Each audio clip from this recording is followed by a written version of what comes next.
We're excited to announce that our very own podcasting platform, Zencastr, has become a new sponsor to the show. Check out the podcast's discount link in our show notes and stay tuned for why we love using Zen for the podcast.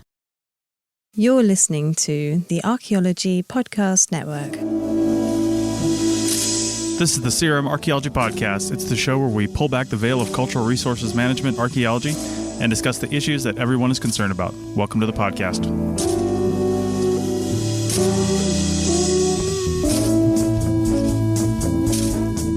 Hello and welcome to the CRM Archaeology Podcast, episode 177 for November 20th, 2019. I'm your host, Chris Webster. On today's show, we talk about CRM unions again, coming up on social media, so we talked about it, and then also the definitions of historic archaeology and other anomalies in site records. So get out your pitchforks. I know I've used that one before because the CRM Archaeology Podcast starts right now.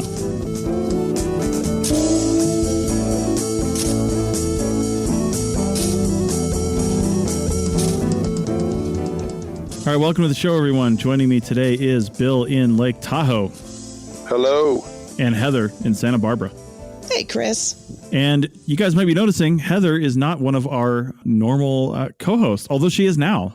She's not a guest or anything, but I reached out, as you guys have heard me doing many times before, for new co-hosts, not to replace the old ones, but to add some more perspectives to the show and add some more people to the rotation here. So, Heather, welcome to the Sierra Mark podcast as a new co-host, first off. Thanks, Chris. Happy to be here. I'm looking forward to it. Awesome. And why don't you tell us a little bit about yourself, who you're working for, if you want to, your background, where you're at. We already said you're in California, so just give us your CRM background and credentials, and then we'll go. Okay, great. Well, this is actually a second career for me. My first career, I refereed professional ice hockey for years and years, international ice hockey. And then I had a family and settled down and decided that refereeing was not something I could do and still be a good mom. It was going to be difficult. So went back to school, and archaeology was something I'd always loved. And so if you're going to go back to school at an older age, might as well do something that's caught your interest for years and years. So I did that and carried on and went through education, all the undergrad and finishing up undergrad and then going to graduate school, all along being told that this was a futile effort. I wasn't going to be able to find a job, which always seemed odd to me, but why professors were trying to talk me out of doing what they're teaching me to do. But anyway, so I did my graduate research at Santa Barbara Natural History Museum with John Johnson, and very well-respected California archaeologist. He was wonderful. It took me under his wing. I started with faunal analysis and human osteology, and then I fell in love with Santa Barbara. And so I was working as a consultant for both, human osteology and faunal analysis, and just kept looking. I was working really fairly steadily and then looking for a home that I could actually, and I was also teaching at different community colleges, and looking for a place that I could actually settle down and have something a little bit more regular and secure. And eventually was hired on by a company and just moved up the ranks. And now I am the lead archaeologist and supervising archaeologist from Santa Barbara area for the Santa Barbara office, and all the way into the Los Angeles area, supervise the staff for our Los Angeles office as well. I work for Dudek, by the way. Nice. I was going to ask. Yeah, that's really great. Well, again, really appreciate you coming on and co-hosting for a little bit here and seeing how you like it. And hopefully you stick with us for a little while. So let's jump right into some topics there. And first off, I got to mention, because I was going to say this when you mentioned ice hockey. I never really watched ice hockey, but I did go to the University of North Dakota for my undergrad. And I'll tell you what, kind of got into a little hockey there because those guys, when the hockey team is really good, you can get into it. So. Yeah, I refereed out in North Dakota, a league that was all over North Dakota. Yeah, there's not much to do when it's cold. So hockey is one of your only options. So I know, right? Yeah. So, all right. So let's jump into some topics here. Now I have some stuff that I wanted to talk about, but I think I'm going to flip that script just a little bit because there's some stuff going on over at the, I think it's in the Archaeo Field Techs group on Facebook. So there's a guy, that's been posting over there for a while. His name is Chris Cameron, and he decided to start posting a whole bunch of articles that he's written on Medium, and he's really kind of blowing the thing up. And to be honest, he's been getting a lot of engagement. But there's one post recently where he said, something about CRM unions, why it'll never work. And he really hit a nerve with people on how he wrote this whole article about how unions would never work for CRM. And people are just taking him to task for it and saying, you're full of crap and we should unionize and blah, blah, blah. And we could do this. And here's how we could do it. And there's a lot of really good, solid, well thought out opinions on that. So what do you guys think about this? Bill, you've got your hand up. What are your thoughts on this? Have you been following the discussion? No, I haven't been following the discussion, but it's crazy that would be mentioned because on Thursday in my cultural resources grad class at Cal, we talked about professionalism. And one of the things that we mentioned was unionization. I think that, so it's quite interesting. When I was younger, my parents didn't work for unions. My dad was in the Air Force. My mother was self-employed. But they came from long lines of individuals who were in unionized trades. And so they would say things like, well, that's just one way to have it, right? Like, the union could help, but, they mentioned that there was corruption and mafia and stuff like that. However, they also mentioned that old granddad was in a sign makers union and, that really helped him out and he was able to feed his family and a whole bunch of other benefits, right? So there was a free acknowledgement that maybe it wasn't the absolute perfect system, but through that, the guy was able to keep his, wages at a livable level, and that they could really respect that kind of thing, right? And my dad, being in like a lifetime Air Force Department of Interior employee, was all about the show up to work, do a good job, keep it up for 20 years, and hopefully, if everything works out, you'll end up having a retirement or some kind of pension, right? And it really worked out for the man.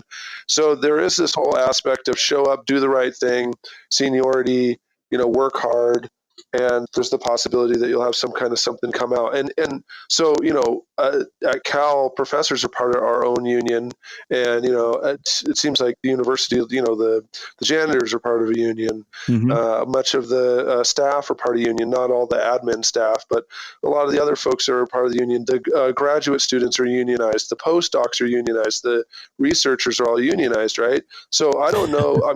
I don't know if it's causing any problems, but here's a fully functional institution that's working with unionized individuals. So I brought it up and the students were kind of like, dumbfounded really. So I think that in a lot of ways, the unionization type thing, or the idea that you ever would get a pension or any of that kind of stuff, I think that, that's kind of been weakened to the point where many folks kind of didn't really understand what unions were. We kind of even looked it up. And then the thing that we did look up is the Field Tech's union website and handbook that came out. The last time it was updated is like 1997. And so there was discussion from 1993 to 1997 about unionizing field techs and a whole bunch of other things and how that would actually benefit the field. And they were all just kind of like, holy cow, dumbfounded. And some of the folks in the class actually were field techs before they became PhD candidates. And it was just kind of, this is one possibility. Don't just, rule it all out because you've heard of Jimmy Hoffa before. Like, this is a way that millions of Americans actually make their living and keep things going. So I don't know. Definitely part of the discussion for sure. I do feel like it should be a part of the discussion. And I feel like if folks that are working in, janitorial trades and a whole bunch of other things can be unionized, why can't field techs? Why can't archaeologists? Yeah, and I think personally that one of the big reasons why we haven't actually been able to pull it together, and it's all talk here and there, is because, quite frankly, a union should be organized from the bottom up, right? It's for the workers, and it should be organized and done that way. But we live such a fractured lifestyle with people in and out of work and doing things, and you're just trying to survive, right? And like people are just trying to pay their bills and feed their families and keep things going. And they don't have time to think about a union, but they definitely want to have the benefits of a union. So I think personally that it could be something that we could do, but it would have to be organized by one of the societies that actually has a budget and some funding. And that might be a conflict of interest. I don't know. But there's people that are volunteers, but people that are also paid for those bigger societies like SHA and SAA that do that. I would think RPA as well, but literally nobody's paid at the RPA. All their money goes to lawyers. So, yeah.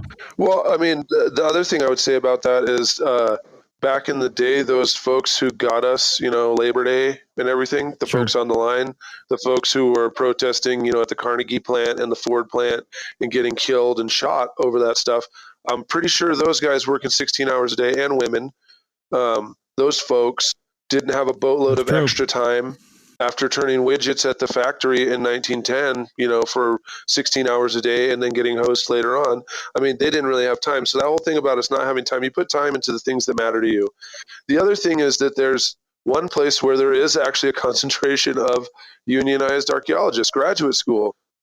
The graduate students are TAs, they're unionized. Yeah. So at many universities, University of Arizona, California, I know those two places for sure, they have folks that are on the union. And so those are the kind of folks that, I'm not saying that grad students have a bunch of time, but I do say that they have a vested interest in maintaining their own union for their own workplace benefits.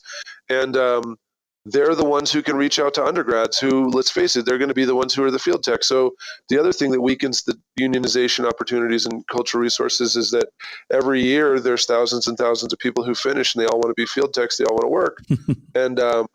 And they are willing to take whatever because they don't know anything else. Well, if graduate students were in on it, they are actually unionized. They do understand the benefits of their union, or at least they should. I mean, yeah. And they're the ones who can say, here is the table of livable wages. If you want to base it on GSA, if you want to base it on what these companies in the Bay Area or, Mobile, Alabama, like whatever the wages are, here's what our union does. It makes sure that we're not getting, overloaded with work. It makes sure that if I have a child, I'm not going to get kicked out of graduate school. Like all those things, I think if students get that from the graduate students as undergrads, they'll come out of school and be a bit more savvy, and $7 an hour to go through the dismal swamp won't look as enticing anymore. Yeah, indeed. So, Chris, and Bill, I think a few things that are going to get in the way of a union right now. Not that I think it's a good idea if it's done, organized properly, but I think some of the aspects that are plaguing our discipline are also what's keeping us from being able to be or organize a union per se. And a couple of them, the way I see it, is that, first of all, we don't have a united front. My experience and the experience that I've seen, heard from other colleagues, is that you have academia and you have public archaeology, you have CRM. And the two, unfortunately, work against each other a lot. There's not respect given across the board. People are not reaching across the aisle, so to speak. And there's this elitism, and it's on both sides. It's not just from the academia. It's not just from CRM. And then that affects the fact that the education is not preparing a lot of these undergrads, graduate students that are in order to be able to go into the field and hit the ground running. So, I'm hiring people all the time, and really we start from scratch. And I know you guys probably experience the same thing. You start from scratch, and we're having to work with people that have been in school for 7 years or longer, or 4 years even. There's no way, no reason why we should have to be teaching some of the things that we're teaching. So number one, that right there, when you don't have a product that you can unionize yet. A product is really important. You have to have something straight across the board where people at least have a baseline ability, baseline talents to work with. Second of all, we're another thing that's not being taught in the universities, and I think it's the culture also among archaeologists, and some of it is just because of the kind of person that it attracts, and it's attracted all three of us. So I'm saying that in a good way. But the people that it attracts aren't necessarily business minded. Yeah, you do have some that pop up, and those are the ones that end up being in the positions that we're in right now. But there are different personalities. We need good soldiers out in the field. We need good people that are out there and can dig a really good hole and they can work fast. And we need people that are really good writers. We need people that can go and market. We need people that are strong when it comes to consultation and interaction, business development, interaction with our clients. they don't have to all be one. And that sometimes is, and because of that, we're not attracting different kinds of people, where we could have somebody who has more of a business mindset, and then we can teach them how to be an archaeologist. Or we can have somebody who has, the mindset of, just a really good people person, really good communicator and consultant, and then we can teach them to do some of the other aspects that we need. But right now, we're just focusing on digging a hole. And to be honest with you, there's a lot of, it's very important. Trust field work and tasks are extremely important, and it can be, unfortunately, a downfall of many a project. But those things are teachable in the field. There are other things that are just innate, that we have to start attracting those kinds of people. And without that, we're not going to have the types of minds we need in order to organize a union. Yeah. And I do think we have them, but we have to sit down, and it's the same issue is with SAA. We have the same issue with these archaeological associations that are wonderful. There's some amazing people and amazing minds that are involved with these organizations, but we need to have more of a business. To me, that's the biggest void, is the business development and the business mind in archaeology that is preventing us from being able to unionize. Yeah, interestingly, this is the same thing that I went to Spokane to talk to the ACRA folks. I was in 2 sessions on teaching students and preparing them for the next generation. And, I said it last week, and I do really strongly feel that collaborations between CRM companies and universities are the only way that it's going to happen. I teach at a university, so I know what it takes to create a class. I actually am learning what it takes to create a class. And I'm also learning, the difficulties of even getting that kind of field work. So really having live projects, some kind of simulation is the only way that students actually learn. So in my lab, we get, small grants, we get some positions for part-time work to pull off these different projects. But I think that handling some of this data that's already been, gone through the contract phase. So we're not talking live, excavation or survey necessarily. We're talking about after it's already done, there's no more budget to really synthesize these 42 different reports we've done in, Solano County, or, these 5 different reservoirs. We've done all this kind of stuff. We have this information about these different sites, where they're located and stuff, but we don't really have the time or budget to necessarily have someone crunch all these hundreds of different, acorn mortars or mesquite processing facilities to try and put them into a larger context that will actually help the company, right? So a couple of things I feel still strongly. Companies having these kind of longitudinal research designs and research questions based on the scholars that are there. Because a lot of times what will happen is the company has 4 or 5 people who really love the Hohokam or really love historical farmhouses or whatever. And there will be these questions at the state level, at the SHA level or whatever that they want to ask, but they're working 60 hours a week because they're project directors or PIs, and they kind of don't really have the time to do that. And then the folks who are actually out in the field, there's a very metered amount of time. We have 90 total hours to do this entire job. If we don't get it done, then basically, we're not going to have any way to, finish this project. So like that higher level synthesis, that's the thing that I feel like students could help with. But it takes companies to say, well, what are the questions that we'd love to have answered? How do we manage our data? What are the virtual things that we can hand over? What are the ideas? And then, God forbid a for-profit company come up with some cash for an internship. Tell us in advance what the internship would be, but then also think about, you don't really want a student necessarily out there next to a backhoe. They're not going to pass all your safety stuff. So what are the kind of things that folks can do back at the ranch or back at the office that students can actually see the process happening? And when it comes to programs, we go back and forth over whether we should have CRM business programs or whether we should keep it the way we are, whether, which way we should go. If you got a student that's got 4 semesters total to finish their bachelor's and you're asking them to do a field school and, all this other stuff is happening, how much time are we going to have to teach a business course? Should we be rolling intro to business? I started off school as a marketing major, and I can tell you right now, what you learn as an undergrad and your first, intro courses of business will not do anything more helping you in CRM than learning how to fill your taxes out or learning how to fill out your time card. You're not going to learn anything extraordinarily amazing better at the, intro level. So we would have to be asking archaeologists to take these 400 and 500 level classes in business to really get these better ideas of small business, networking, marketing, project management, and stuff like that. And I don't really know if we have time at the undergrad level to really teach folks. And then at the master's level, we're creating the professional certification. So I don't know if we really have the time there either. I really think it's those internships and the extracurricular activities and the partnerships with companies. That's where the learning is going to happen.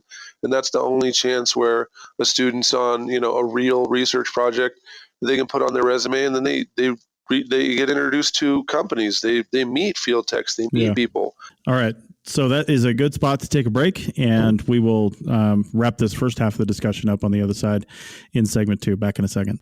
Chris Webster here for the Archaeology Podcast Network. We strive for high-quality interviews and content so you can find information on any topic in archaeology from around the world. One way we do that is by recording interviews with our hosts and guests located in many parts of the world all at once. We do that through the use of Zencastr. That's Zencastr. Zencastr allows us to record high-quality audio with no stress on the guest. Just send them a link to click on, and that's it. Zencastr does the rest. They even do automatic transcriptions. Check out the link in the show notes for 30% off your first 3 months, or go to zencastr.com and use the code CRMARC. Looking to expand your knowledge of X-rays and imaging in the archaeology field? Then check out An Introduction to Paleoradiography, a short online course offering professional training for archaeologists and affiliated disciplines. Created by archaeologist, radiographer, and lecturer James Elliott, the content of this course is based upon his research and teaching experience in higher education. It is approved by the Chartered Institute for Archaeologists as 4 hours of training. That's in the UK, for those of you that don't know. So don't miss out on this exciting opportunity for professional and personal development. For more information on pricing and course structure, visit paleoimaging.com. That's PALEO imaging.com, and look for the link in the show notes to this episode. All right, welcome back to the CRM Archaeology Podcast, episode 177. And we are talking about unions and business. And Bill, right at the end there, you were starting to talk about something that I wanted to mention about how we always hear, archaeologists don't have enough business degrees. And Heather, you've mentioned it too. We're not attracting these types of business-minded people to the field. To be honest, we often attract the, people who want an easy A, to put it lightly. Mm-hmm. And I don't know about that, man. No, these guys, they're trying hard. They're trying hard. But in some schools, maybe archaeology 100 at the lowest levels. Yeah, when we've got 400 different folks. But definitely when you get to the upper level, they're not trying to get an easy A. They want to be archaeologists. You're right. I hear you. But I shouldn't have said it that way, but you know what I mean. But here's my question for you. And I was going to say this. I actually wrote this note down, and I was going to say something to the effect of, when we're in our undergrads, or maybe even in grad school, but definitely when we're undergrads and we're being told, I've heard time and time again, oh, I wish I would have gotten a geology minor, or I did get a geology minor, or I wish I would have gotten a GIS minor, or I did get one. And my initial thought was, when you guys were both saying those things, was, well, maybe we should get some kind of a business minor or something like that. But here's a question for you. What kind of, now I own a business, and both of you guys have been in the upper levels of companies, essentially doing a lot of business owner tasks, right? Project management, things like that, hiring, firing, doing all those things. What types of business traits would we actually think would make a difference in this field? If we're talking about the types of people that would be willing to unionize, that would be willing to, because that's what kicked off this discussion. If we're talking about the type of person that wants to come in and dig square holes in the desert all day, but then also have the energy and the time and the expertise and the knowledge to say, listen, let's make a union. I've got a head for it. Let's do this. And we instantly jump to something business related to make our field better. But what kind of actual business skills would that person need? I can think of a lot of business people that would suck at archaeology, but they might run a good company, but I honestly don't know. So what kind of traits do you think we would even need?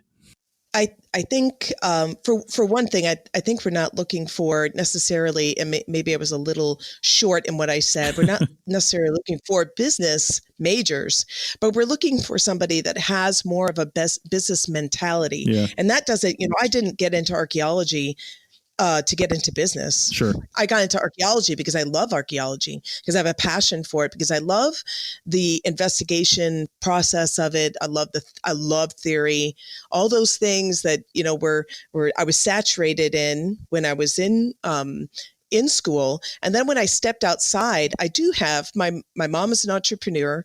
My dad was in the business world.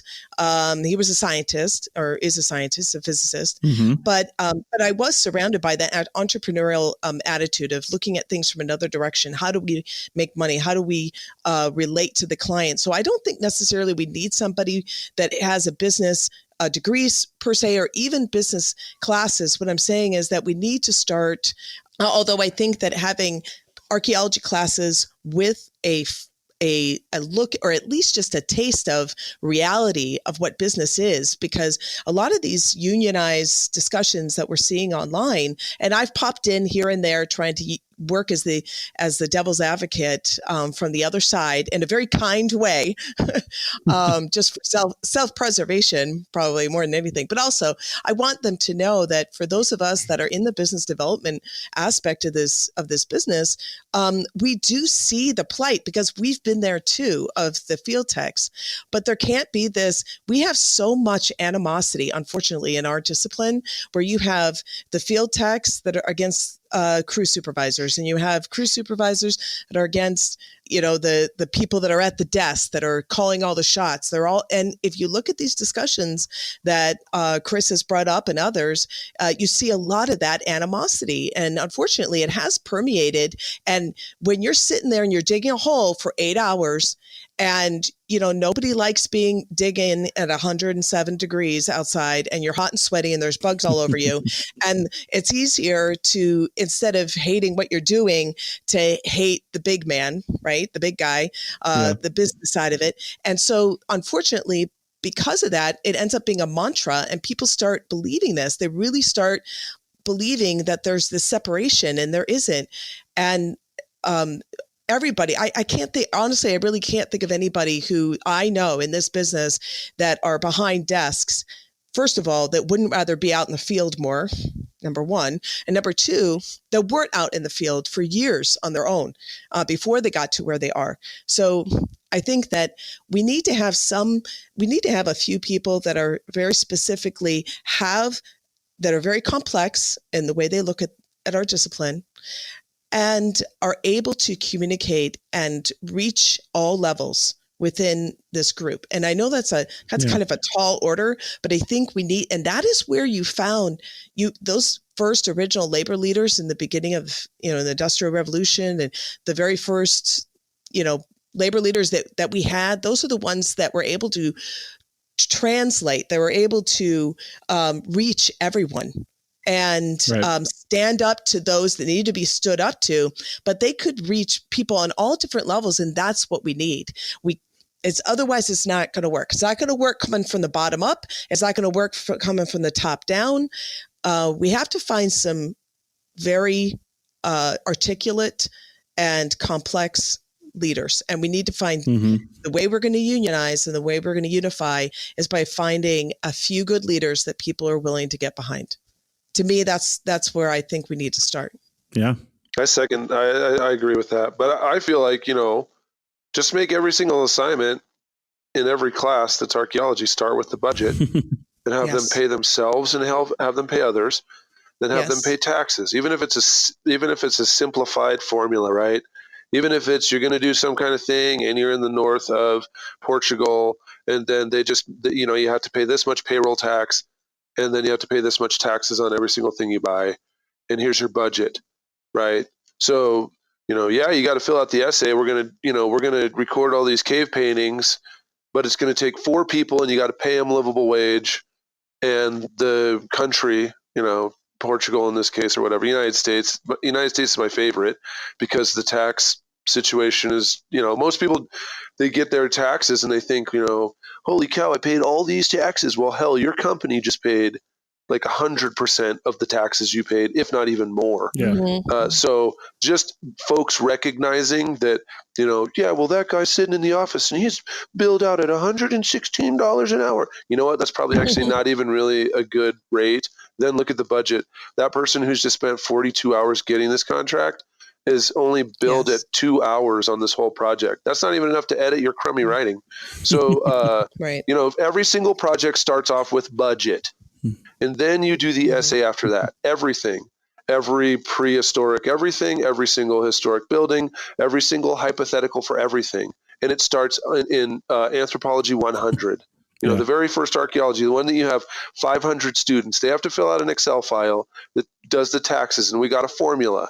If your numbers are within this or this, you get a D. If they're within that, you get a C. If you're within that, you get a, and do it every time. When they open it up, you just grade it like, okay, well, this is within the range of B.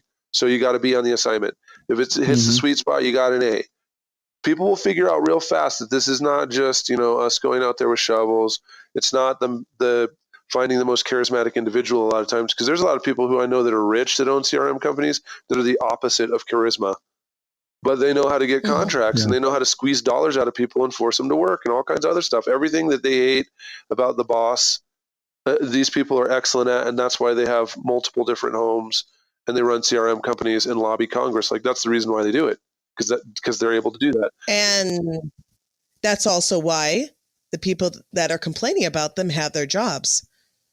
I mean, if it weren't for people like this that are actually bringing in the work, they wouldn't have the jobs in the field that they have. I mean, I guess just imagine if every single assignment from your upper division archaeology classes, every single, European prehistory, Native Americans of North America, if every single essay you had to write, you always had to do a budget, what would happen after 8 semesters of that? I love that idea. Yeah, but don't forget you now have to teach your professors how to write a budget too. Well, okay. Thank you. I was just going to say that's the other way, because then the professors learn from the others. Because a lot of the conundrums are, we get these grants, and then sometimes the grant funder doesn't allow us to pay anyone, right? But then also we're paying folks flat rates, and then having them fill out is it W-2? I can't remember. As an independent contractor, right? So you're hiring the people to do the work, and they're happy because they're getting, $3,000 or they're getting, whatever, right? But in reality, that individual has to pay money. And so in the case of a student, a lot of times they probably don't make enough money to really pay a substantial wage on that independent work. So they just pocket it all, and then they, they have to do a few $100s, but it's all the taxable income kind of ends up taking it over. For someone like me, that when I was a grad student and I did contracts, I had a family and everything. So I was a student not making any money. Then I had a family. So there was enough deductions. Now they've changed the tax system. I don't know if that would still work. But, if you were a real person like us three, and then somebody says, hey, I'll pay you $3,000 to do this, you'd be like, I don't know, maybe I'll just buy fewer things on Amazon and just save $3,000, and you can go ahead and do it, right? Because that's what's going on. Like, all this amazing work is getting done for peanuts, and the grant funding agencies are kind of like, well, I'll give you this whopping sum of $10,000, and you're kind of like, well, thank you. I mean, I think maybe that'll cover the Airbnb for 3 weeks of us to be out there. Not to be, I don't want to sound like, I'm ungrateful, but I would like to say that when I worked CRM, the amount that we spent for the hotels for a week or so was more than most of these grants that you get as a professor or whatever. And an NSF grant, after the university takes its cut, is less than, a moderate data recovery in California. So like the sums that we're talking about here, $11 to $14 million. That's a huge data recovery project for a CRM company, in the West. But if you're going to do that in San Francisco, it's less. But then also, if you ever got a grant like that, your name would be on the front page of the university newspaper, because like the NSF and those guys don't give out $14 million grants, really. Like the Department of Defense, they're the ones who give out those kind of grants. Like archaeology never gets that much. Well, I don't know what the answer is here. I don't know. I'll tell you one thing. I think we're ripe for it. I think we need something like this because people are always talking about it. And I think one of the other things we need, though, is also education around what unionizing would mean. Because people, I just did a workshop today on getting a job in cultural resource management. And one of the questions that came up was graduate degrees and, whether or not you need one, stuff like that. And I was like, listen, the first thing you got to know about a graduate degree is it's not going to solve all your problems. It's going to solve a problem perhaps for you, but it's definitely not going to solve all your problems. You're not going to be sitting in a mansion and driving a Bentley because you got a graduate degree, right? I mean, you're going to have a whole new set of responsibilities and different things like that. So a union, likewise, may not solve all our problems. A union is going to have to be something that we see as, we understand what we're getting into, because it might present more problems than it's worth or something like that. I don't honestly know, but we'd have to, before we go down that road, seriously think, what does that look like? What does it look like having a union? It doesn't mean you're going to have a job all the time. It doesn't mean you're all of a sudden getting paid $40 an hour. What does it mean? So I think we're going to take a break right now, because I've had a failure issue on my sample rate and we lost Heather. So we're all recording in challenging situations right now. So we're going to take a break real quick, and we're going to fix those and come back and maybe do a longer segment 3. Back in a second. You may have heard my pitch for membership. It's a great idea and really helps out. However, you can also support us by picking up a fun t-shirt, sticker, or something from a large selection of items from our TeePublic store. Head over to arcpodnet.com/shop for a link. That's arcpodnet.com/shop to pick up some fun swag and support the show. Hey, welcome back to the CRM Archaeology Podcast, episode 177. If I get this right, you'd think after 177 episodes, I wouldn't screw this up so often. However, we are back, and we are going to switch gears completely, because I actually had a full topic. And as usual, I didn't think we'd cover 2 segments, although it was really like 1.5. We cut that other one short, but we'll do a slightly longer segment this time. And I want to talk about something that I put down on one of our episode prep cards here. And it was referring to kind of 2 different things. First off, the term historic has been going around a lot lately. And what does historic mean? And I have a real world example of that that's tied into something else as well. Basically, I was doing a review for another company of their site records because they didn't have somebody permitted in the state of Nevada anymore. There was some weird acquisition, and the people who did the project are not there anymore. Now these guys have a project and they can't do any of the work without having somebody permitted in Nevada. None of them are in Nevada. So very unfortunate situation for them that they did not put themselves into. They were kind of thrown into it. But either way, they're doing the right thing and having a permitted Nevada archaeologist look over their site records. Well, so I looked these things over and I was pretty critical on them because first off, I knew that it was none of those guys that actually put those site records together. So I'm not like going to hurt their feelings or anything. Not that that matters, because if they did it wrong, they did it wrong. But the one of the big problems I had with those site records was the terminology that they used throughout. First off, you could tell that several different people wrote it. And let's talk about professionalism. This is why bigger companies have a technical writing department, which is to basically, uniform all the language, right? Make everything sound the same. Make everything sound professional, like it's the company's voice and not your own personal voice.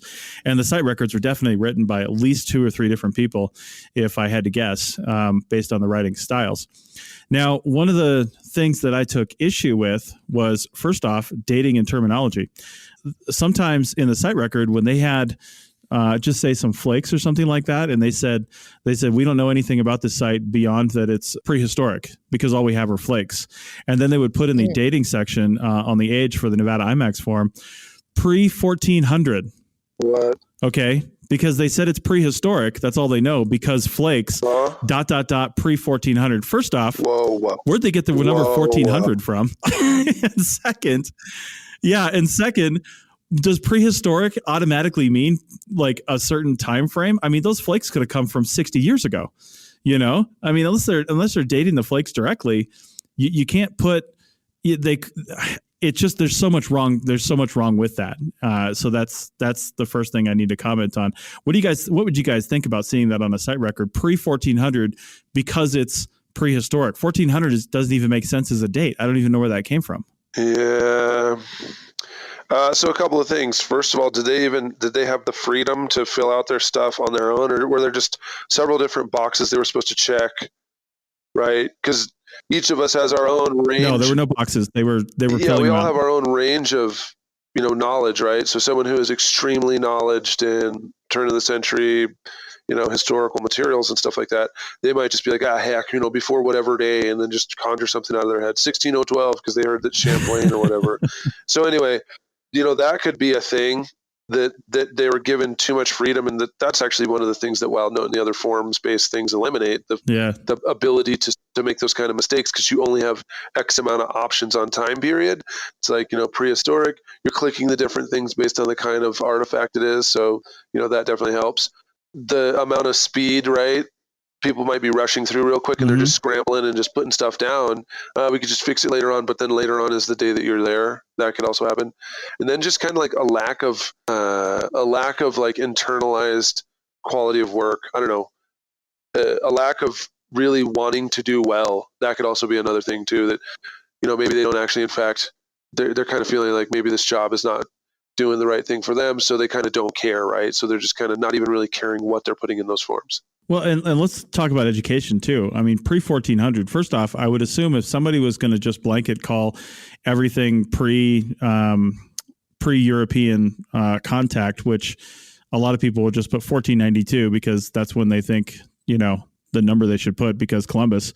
But anyway, that is the date I would think somebody would default to, is pre-1492, not pre-1400. Pre-1400 doesn't even make any sense. Like, I don't even know where that date comes from as far as prehistoric goes.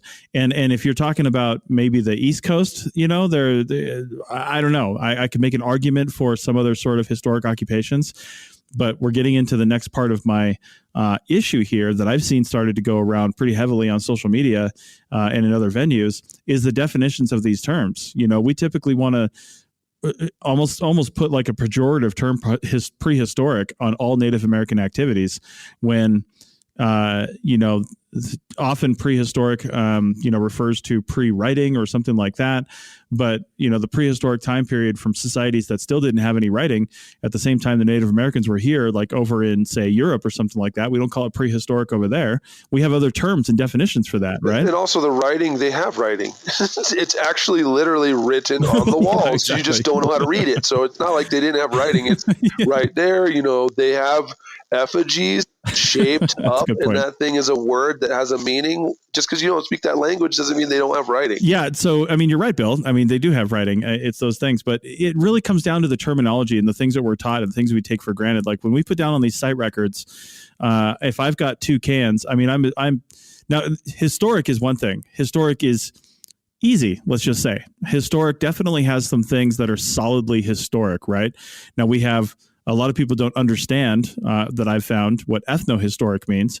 But that being said, if I see 2 tin cans, there's no society or way or shape or world that I'm going to call that prehistoric, regardless of my definition of prehistoric. I'm just not going to call it that because it's solidly in the realm of historic. But when we only have 2 major common terms that we use when we're being really broad and general, historic and prehistoric, the terms I think are they carry so much baggage with them, and I feel like we should stop doing it. But I'm not really sure what else to do. Yeah. So I understand exactly in every single way. I hear you. I feel like, you're going back to education, right? Like when I moved to Arizona, there was a lot of stuff about pre-colonialism, native life that I had to learn about the Four Corners, the borderlands, the Four Corners all over, even Southern California, right? I had to kind of relearn all of my stuff because I moved from Idaho and Washington where Native indigenous people before contact, they're doing a whole bunch of different stuff. So my mindset was totally different. I had to learn all new terminology. Really, it's archaeology terminology. You got to learn that stuff. But I would really hope that, what happened to me is I showed up down there and there was folks who really, really cared about Hohokam, folks who really, really cared about Salado, about these other kinds of culture areas. They had really focused a long time. And so when we're out there, they would have those things and they would talk about, okay, this ceramic we think is coming from a time period when they're doing this, or this arrowhead, this number of ground stone in this area kind of gives you an idea that even though we don't have carbon-14, that we're thinking it might be the transition archaic and that they might be harvesting these kinds of plants, right? So it was folks who gave me ideas. And then when we were out there and we're coming, oh gosh, another garbage pile. Yeah, this can right here because it has this and that kind of, closure on top. And it's a hole in cap. Mm-hmm. We think it's from this time period, so it couldn't have been deposited before that. And then think about what's going on in this area, in 1878. So think about that and think about what this mining feature and how these things go together. And so that was kind of, we would have like a back and forth. So, I would hope that folks on the crew are saying, yeah, I know it's just a flake, but think about these things. Think about, what does this flake tell us that we only have just this one thing on this landform versus 5,000, right? If they're chilling out there for a long time, or there's a sweet source of, lithic material, right, Well, that tells us a lot. But one flake, why the hell are 3 flakes all the way out here? What are they doing? What kind of things are they at? Where are we at? Like, is there some kind of hunting landscape? Is there some kind of wash or gully or something that maybe animals are at? Maybe there's people. Like, what are we doing? Why would this be happening? Even though it's not diagnostic, what would humans do? Same thing with the can. Yeah, folks are out here. Why are there 2 cans out here? But here's the thing. I don't think I made this clear enough, I didn't even get to illuminate this, so that's my fault. But what I'm really talking about here are the site records. Okay, you're totally right, Bill. There's a lot of importance in a 2 flake scatter or 2 cans, not individually, but when you look at them in the macro context of the landscape, yeah, it's important to know where those things are so you can start answering those big questions. But I think one of my points that I was trying to get to was on the actual site record itself, they're putting dates on there that they are uncomfortable, that they're unconfirmed. By saying prehistoric and then putting pre-1400 is nonsense. You can say prehistoric if you want to be general about it, but don't put a date on there if you don't have something that's datable. And my point is, you shouldn't also be making any sort of analytical determinations on the site record unless you're recording some sort of historic building or something like that, and you're going to put the building's entire, history on there. Then that's fine. I've seen those things for more historic resources than prehistoric ones. But that level of analysis you were just saying really should be left for the report and further analyses that happen down the road for papers and things like that. I just think there's way too much analysis and guesswork going on site records. We are data collectors, not necessarily interpreters at that level. Yeah, I completely agree with you, Chris. In fact, I just had this conversation with one of my colleagues this week, and I said, this is really frustrating. The site record here, and my colleague hasn't been in archaeology all that long, but she is a tremendous. Her name is Jennifer. She's a real quick study, and she's always looking for every situation to learn from that situation. And so we were talking about how, with the site records, what are they there for? They're there to give a blueprint, to give some kind of starting point for the person who opens up the site record. So the site record's not there for the person writing it, and it's not there necessarily for it. Really, when you really break it down to brass tacks, you're not there for the company. You're not even there for the agency, because these people, they don't even read them. Okay. What you're there for is the next archaeologist that opens up that site record and is trying to figure out, what are they looking at? And they just found something, and they're trying to find out, okay, what was found before? How can we fill in this narrative? If we can at all? And so I think a lot of times people they're going through the site records and they think, first of all, we need to take the pride out of it. And that's a lot of, I think, what gets in the way of us archaeologists is our pride. People are not willing to say 3 magic words that you and I talked about, Chris, later, about a week ago. I don't know. They're not willing to say, I don't know. Everybody wants to be the guy that knows on the crew that nobody else knew. And so it's a lot of, beard scratching and beard stroking. And it's, these site records are there to put down, and it needs to be scientific, the information that we have. Not what we think we have, but what we have. And sometimes less is more. It's put down what you actually have. And sometimes you're not going to be able to fill out all of the sections. Sometimes people look at these and they think, I got to put something in everything. I have to put something in. And if I don't, they're going to look at it. They're going to see my name on there. They're going to say, oh, she doesn't know what she's doing. No, just put down the information that you have, so that then the next person that opens it up is not going to be skewed by incorrect information and incorrect analysis. And you're not always going to have interpretation. And that's why the site records have a specific area that says interpretation. And you know what? Sometimes I respect a site record for not even filling in that area, because they don't know. They don't have enough information. And so, I to put dates, I never put dates unless I have a concrete date. Sure. Yeah. And I do like how the California DPRs have the interpretation section, because that allows you to kind of freewheel it, right? Like, nobody's going to judge you for what you put there. Because it's known that, this is what I think, but the reality is over here in the primary form and on the ARC form. Like, that's right. You make your own determination. Here's what I think. But the Nevada IMAX form doesn't have that, right? It's all just description, and it all just goes right there. And so it allows people to think that they're able to put in their own interpretation analysis. And here's the other problem, though. I think that in a lot of cases, people wouldn't put something like that if they didn't think they had to. But I think some people think that part of their job is to actually make a determination and say, what is this? What am I looking at here? Is this an actual, is this a hunting camp? I mean, if you know that based on the area and what those are defined of in that area, then yeah, sure, go ahead and say that. But if you don't know that, you don't have to put something down, like you said. I mean, just present the facts and let somebody else make that determination. If more data are collected later, they can add to it or something like that. Or maybe you found something and you don't know how to interpret it, but later on, they find a whole bunch of other stuff and they decide that, okay, these things are now defined as this. So we're going to go back and look at these site records and then redefine them. So it's kind of like for me, I like analogies. It's like a jigsaw puzzle. Sometimes you get the jigsaw puzzle and you put it out, 1,000-piece jigsaw puzzle, let's say, and you throw it on the ground and on the table and you look and you're like, oh my goodness, like I lucked out. I've got 4 corner pieces. This is awesome, right? I mean, now we have context. We can actually create a perimeter. But sometimes the first 100 pieces you get are these middle pieces that don't match anything. Yeah. And so you can't say, okay, this puzzle, jigsaw puzzle is a Van Gogh. It's a Van Gogh painting, jigsaw puzzle. You have no idea what it is. So you just have to put the information, put the puzzle pieces that you do have. And then sometimes, unfortunately, you don't get to be the one that puts the pieces together and find out what it is unless you get to go back to that site of, later on down the road. Someday it's going to be somebody after you. It's going to be an archaeologist, 10 archaeologists after you that actually gets to put all the puzzle pieces together. And, that is the way it is. You're part of that process.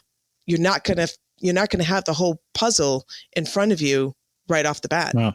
That gives me a good t-shirt idea. History is all middle pieces. Archaeologists help you find the edges. That's good. I guess, that's good. Hey, you came up with it. The one thing I would do the crews get exit discussions, like a kind of an audit of the project? Absolutely not. They're on to the next project. I mean, no, but I mean, Heather, does anyone ever take the time to talk about those? Because it seemed like when I was doing tech work, no, it just ground on to the next one. And it was only the crew chiefs that didn't want me to screw up because they didn't want to fix my mistakes that ever spent any time teaching me anything. Right. But then when you get to the crew chief level, it's kind of like, okay, Bill, let's sit down on this project. The budget did this and that, and you found this much and blah, blah, blah. And good job. Then sometimes you'd say something about, well, this farmhouse here, it really resembles your master's, work, blah, blah, blah, historian. Will you please tell me more about that? Okay. And then they'll sit down and tell you some more, right? So I don't really know. I don't really remember. I remember field techs asking me questions and then me giving them responses, but I really don't remember any top management even calling in during lunch when we're sitting in the truck trying to, survive the heat, even calling and saying, hey, by the way, you found 42 different archaic sites and, here's what they all mean for this drain. I don't ever remember anyone saying that. Yeah. These guys did their PhDs on it, but then they would come down when we don't fill out the form correctly and say, whack, well, that's actually technically this and not that. Well, Bill, there's really a couple reasons for that too. I mean, the first reason is, especially while you have the field techs, I mean, unless they're employees there, then yeah, maybe you could debrief them at the end of a project. But really, it's going to be months later when they get to the site records. The site records are finished, and now the report's finished, the analysis is finished. Then they can say, here's what it all means. But if you're going to talk to the field techs that you hired as shovel bums, they're gone. They're off onto something else, and if you did, this is not a sales pitch or anything, but if you did use something like WildNote, like something digital that is uploading into the field on a daily basis, a mostly finished site record, then people can start making those determinations in almost near real time and then saying, hey, what you guys are finding out there is right in line with what we expected with our research questions, or it's completely not. Could you start looking for this kind of stuff too? And we can maybe even pivot in the field and then have, some more analysis around that. And the people in the office that are, maybe doing this high level interpretation, they can make those determinations while we're still in the field and then provide feedback. But until we have that ability, which we do now, but until companies accept that ability, and they're still doing site records and processing them months later after people are out from the field, then it's simply not going to happen. So, yeah. I mean, it's hard enough when you're the one doing every stage of it. Right. And then, a year later, you actually, do your DPR forms. And that's the last thought. You're like, oh, crap, I forgot the DPR forms. The peer reviewer said, hey, where's the DPR forms? Yeah, right. I forgot to put them in there. And that's the most important thing. Yeah. Those are the little breadcrumbs that we're leaving for the people that come after us. But, I have been on a couple projects, and I'm sure we all have been on projects that have had to happen really quick. And that's all motivated by the client who needs this done immediately. And the agency is requiring before they move on that the report be done.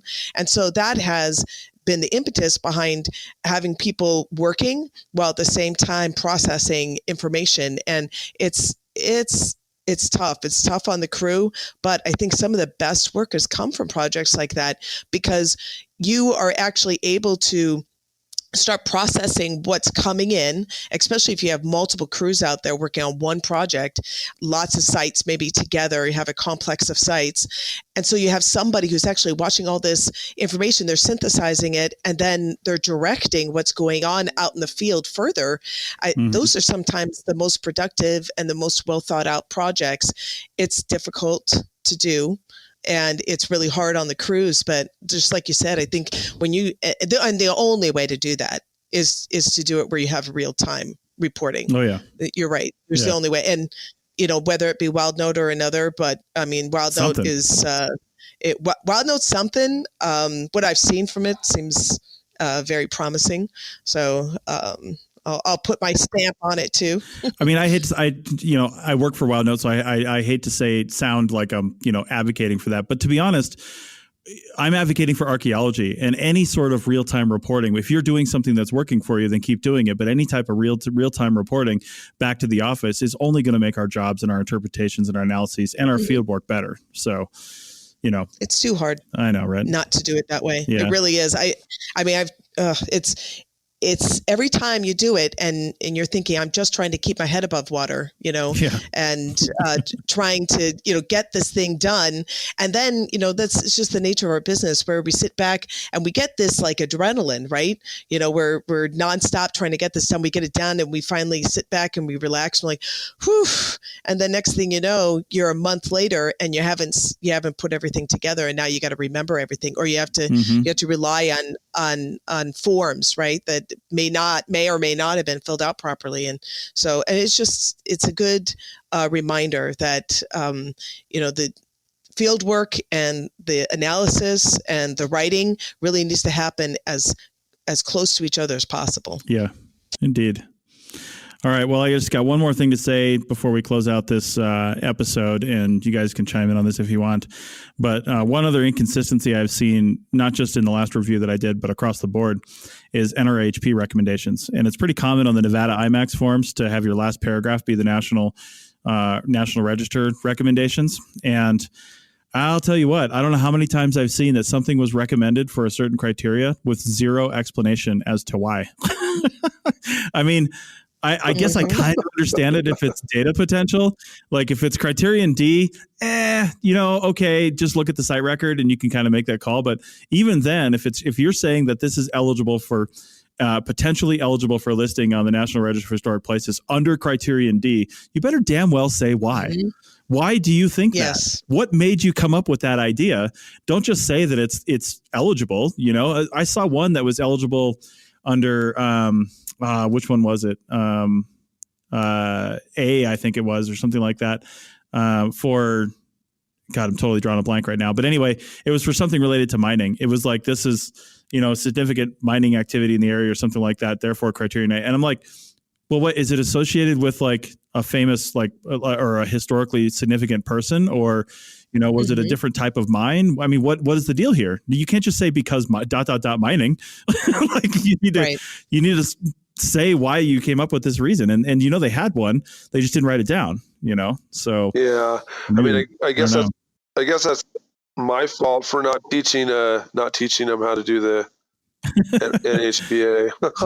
All goes back to the professors. You pretty much kind of can't even make it out of any of my classes without learning about I'm teaching African diaspora archaeology, and we're talking about the NHPA on, sites that are UNESCO sites. And it's crazy. Nice. I want folks to know that kind of stuff you can't even make it through my heritage conservation undergrad class without memorizing all those criteria. Yeah. Well, I think sometimes people, they put eligible because to them, they're not willing to step out and say, or not put it down at all, or not say it's not eligible. And they don't want to be the one on the hot seat. So it's just easier to say eligible. And that's a problem. It is. Yeah. It's, and you see it a lot. I mean, we have, and why is it a problem? Because sometimes I think it's good to discuss this. Why is this a problem? Because people say, well, it's better for us to say it's eligible, so at least it'll get treated properly down the road, or at least it'll get the attention that it should get, or things won't slip through the cracks, or some archaeologist who is getting paid off by a client is not going to be able to do something nefarious. That it is important because it's in the record. There's consultation that's happening with Native American groups that eligibility is important. I mean, once you have that down, it's very difficult to argue against it. And not that that's our job, that we want to argue against it, but if it's not eligible, it shouldn't be on record. Yeah. And so as being so it's important. And again, it's just back to everything that we do is not about us. Mm-hmm. It's not even just about the project that we're working on right then and there. It's about the next guy that comes along and opens up your site record, next guy that comes along and looks at eligibility. It's the next time, a project's going to be, they're trying to propose a project there, and how is it going to be treated properly, and all the entities that are going to be consulting to figure out, if this is going to be approved or not. So, and how it's going to be treated. So it's important that we take the time, slow things down, and do it right. Mm-hmm. Just don't do the quick fix. Yeah. Well, that is a great note to end on for this segment. We probably could have gone a whole hour on that topic, I would imagine, but Heather, great job today. Thanks for coming on, and I'm looking forward to. Thanks for having me. I'm looking forward to many more awesome conversations with you. So, me too. And Bill, again, thanks for doing this from Lake Tahoe. I'm over in Idaho. We're all in crazy locations right now with different gear. So, and Heather, it's your first time, so you're by default in a crazy location with crazy gear, but it'll get better. Well, I can tell you one thing. I started recording this podcast in a closet. An unair-conditioned closet at my house in Tucson, where I would sit in there and just, sweat. And then I would open the door when it wasn't my turn to talk, and then I'd close it again when it was my turn to talk because my kids were crying and playing. And now I'm at a luxury resort in Tahoe in a suite. That's what podcasting fame and riches will get you, Heather. That is what podcasting will do for you. From a closet to a suite. All right, guys. That's it for this episode. Again, thanks, everybody. And send in your recommendations for topics or anything you have. I met some fantastic people today that are fans of the podcast, which was awesome. They said that they've really learned a lot from it. So we want to keep these going. So send in your comments and topics, and you can find that contact info in the show notes. We'll talk to you next week. That's it for another episode of the CRM Archaeology Podcast. Links to some of the items mentioned on the show are in the show notes for this podcast, which can be found at www.arcpodnet.com/CRMArcPodcast. Please comment and share anywhere you see the show. If you'd like us to answer a question on a future episode, email us. Use the contact form on the website, or just email chris@archaeologypodcastnetwork.com. Support the show and the network at arcpodnet.com/members. Get some swag and extra content while you're there. Send us show suggestions and interview suggestions. We want this to be a resource for field technicians everywhere, and we want to know what you want to know about. Thanks to everyone for joining me this week. Thanks also to the listeners for tuning in, and we'll see you in the field. Goodbye. Take it easy. Goodbye. Thanks for listening.